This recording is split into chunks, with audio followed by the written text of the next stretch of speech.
Hello. I'm very excited to be the last speaker here. I really hope you guys enjoy my presentation. I have three goals for my talk here with you today. Number one is to frighten you, genuinely, like I want to scare you a little bit. Number two is to then give you hope. And number three is to solve a great mystery. The first two are actually just forms of psychological manipulation to make you more susceptible to my message. And the last is the actual problem solving. So before we get into closing the loop and understanding the circular economic model, we need to understand what are the problems that we're facing. What is the breaks in the cycle that need to be fixed? And from our point of view, it's energy and waste. Why these two things? Because if you trace all of the other problems that we're facing as a society back to their roots, they pretty much end up with one of these guys. Allow me to illustrate. Right now, 90% of our energy consumption comes from fossil fuels. And you know, that would maybe be okay if it was the only form of energy and the cheapest form of energy, but it's not. Right now, the government is spending $400 billion a year to subsidize this dirty fuel production, which extracts all of the natural resources from the earth.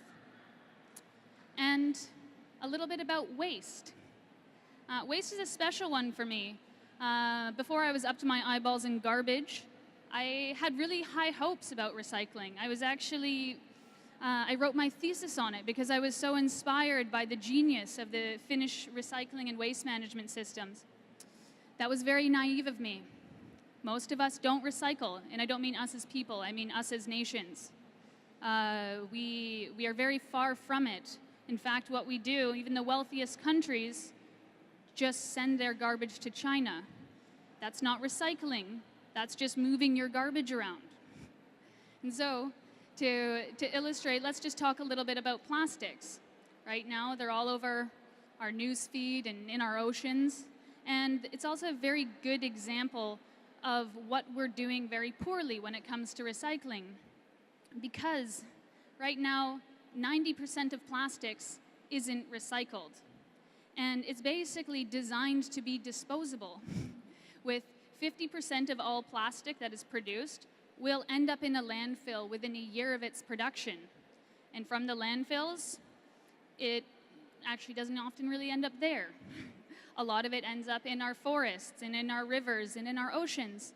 And once it's in our oceans, it's not just, you know, swimming or surfing and getting hit in the face with a plastic bag.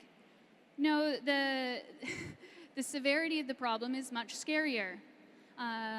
People don't always realize this, but it's not just the forests that are the lungs of the earth. The oceans are the lungs of the earth. And while we are polluting them, they're losing their ability to produce oxygen. Yes, no oxygen.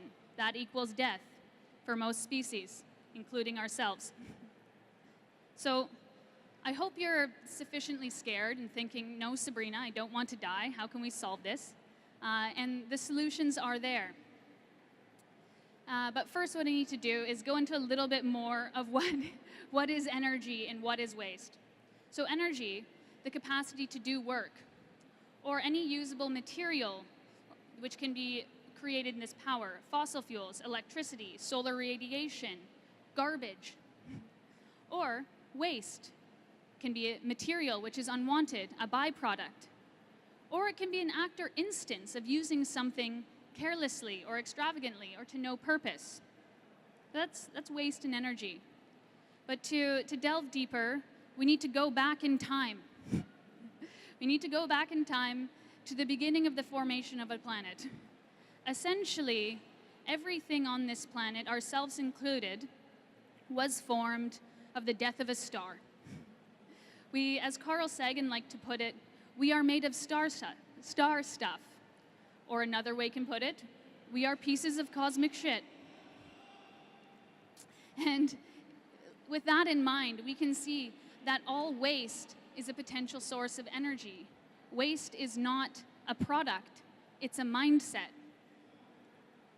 And where we can see the problem lies not in the material, but in this extraction and conversion of that energy. To quote one of my favorite futurists, pollution is nothing but the resources we have not yet harvested. We allow them to disperse because we are ignorant of their value. What does that say? We can find the Ouroboros. The problem is solved. Waste is energy. Energy is waste. We just need to connect the loop. And how can we do this? All we need to do is mimic nature's process of energy conversion. And what this will allow us to do is both build a regenerative ecosystem, but it also allows us to develop sustainable economic models at every stage of the process.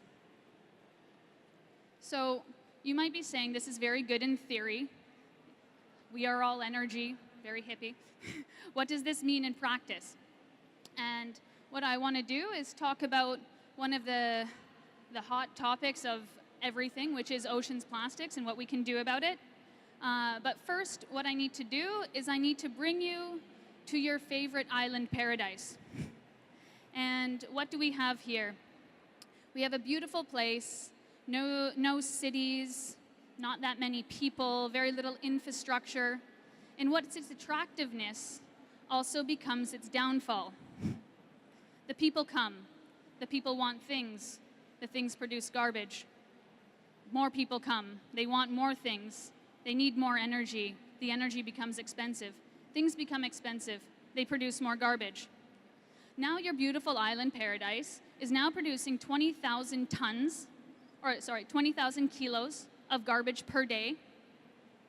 And with that,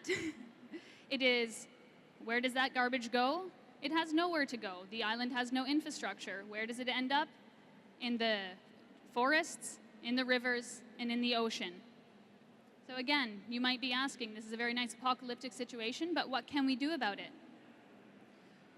Well, what are the problems? The problems are too much garbage and not enough energy. So what we did is we began to develop a system where we first assessed what are the technical, low-tech grassroots solutions that we can build around the waste. For example, using crushed glass bottles in order to produce, mixed with cement to produce sustainable building material. From that, we developed the foundations of an upcycled product marketplace and created a waste management co-op. With this infrastructure, we then had the means to invest in higher forms of technology. For example, anaerobic digesters and, in the future, gasification. What does that mean? Well, to use many buzzwords, we are creating a mobile-enabled network for renewable energy supply and waste management. And this doesn't have to be charity. That's not the purpose here. That's not what's going to fix the situations. A 1 megawatt power plant, which will consume 10 to 15 tons of municipal solid waste per day, in Indonesia can produce sales and electricity of $1.5 million per year.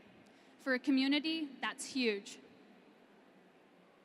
And perhaps more importantly, the cows can stop eating garbage and they can start eating grass again. And then you might be asking, can this model scale? And we got a chance to test that out. A couple of weeks ago, we were faced with some major earthquakes on the island of Lombok, and those earthquakes devastated a very large portion of the island.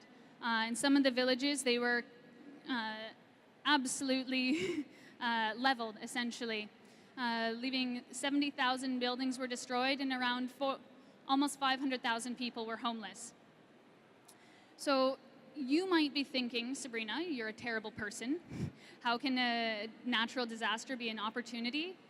And I have to say, what this disaster created, or I should say removed, is the biggest obstacle in implementing new environmental technologies and systems. which is the old system itself.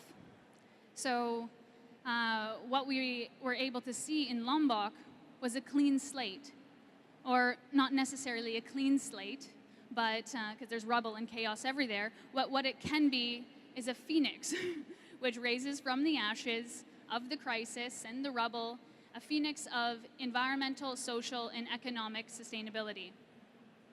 And what we did this through was a Rebuild Lombok initiative, which allowed us to bring the communities to come together in ways to be catalysts of their own healing.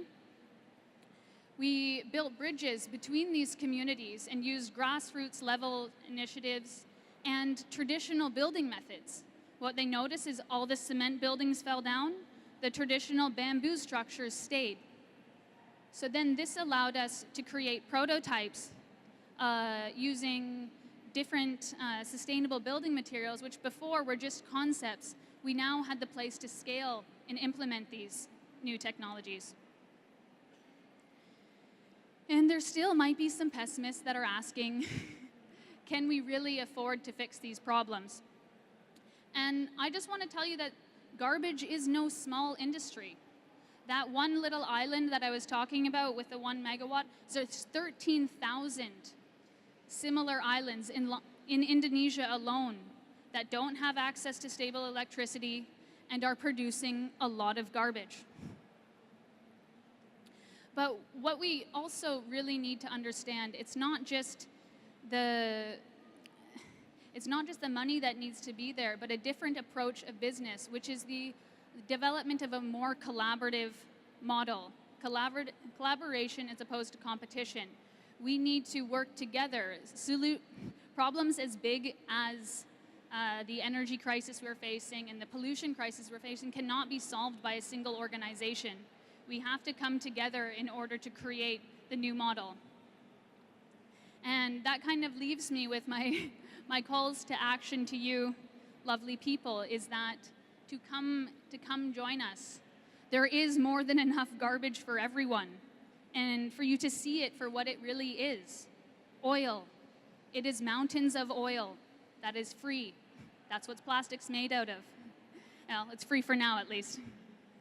And the tech is already here. We don't actually have to invent anything new. The technology exists to solve all of our environmental problems. And at the end of the day, we really can't afford not to. That's not just economically, we can't afford not to. We can't afford not to environmentally. As it stands, it's not just the $400 billion in fuel subsidies that are the unicorns which are being slaughtered at the altar of our current economic model. We are hemorrhaging money in so many other areas. And perhaps more importantly, we need to acknowledge the fact that right now, all roads do not lead to Rome. All roads lead to the apocalypse. So please, join us in the waste evolution.